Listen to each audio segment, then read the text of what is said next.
Extraterrestrial beings were responsible for creating humans. Most of the Bible characters that mysteriously appear and disappear were extraterrestrial as well. When you take a better look at the scriptures, and that is the Bible of the Christians and the Quran of the Muhammadans, not merely in their translated form, as the King James Version of the Bible or the Yusuf Ali translation of the Quran.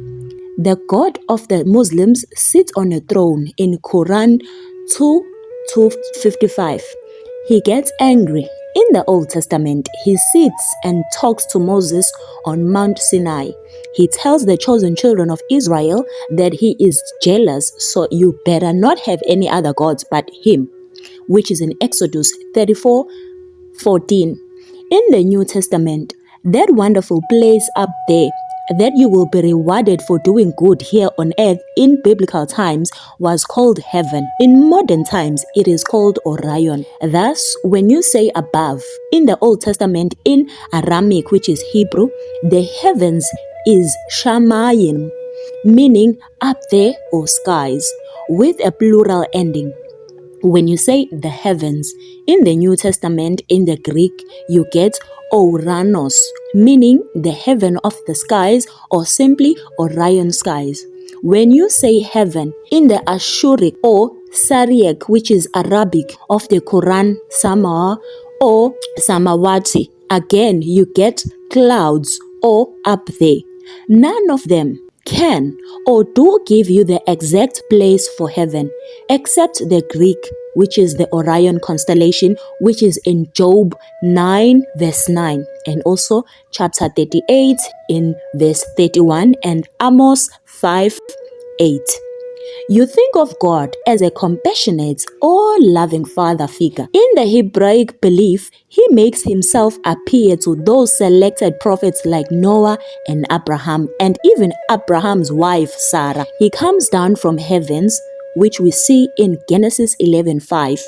He predicts physical events such as the birth of Isaac in Genesis 17:19. He sits, which is Psalms 47:8. He drinks.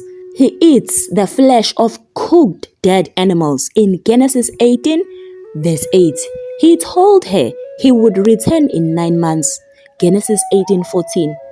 He even drinks wine and eats flesh of the very creatures of who he has created.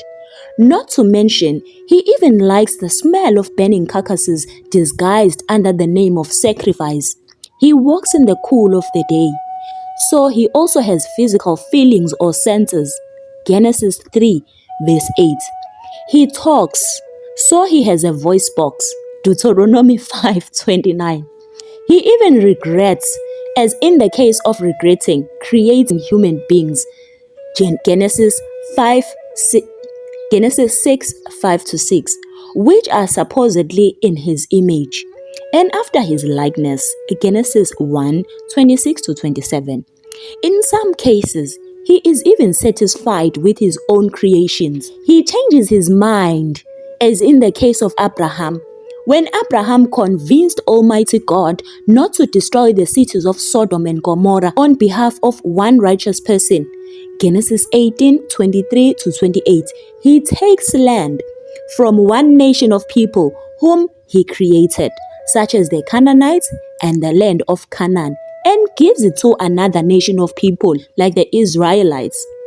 Genesis 12:1-5. He parts the waters, as in the case of Exodus, on behalf of one nation of people whom he created, and to the people of the same family. The Egyptians are merely descendants of Mizraim, who was Ham's son, the son of Noah, and drowns them. Genesis 14. This being that you are calling God is not emotionally stable. He is not emotionally stable enough to be called the supreme creator of the universe.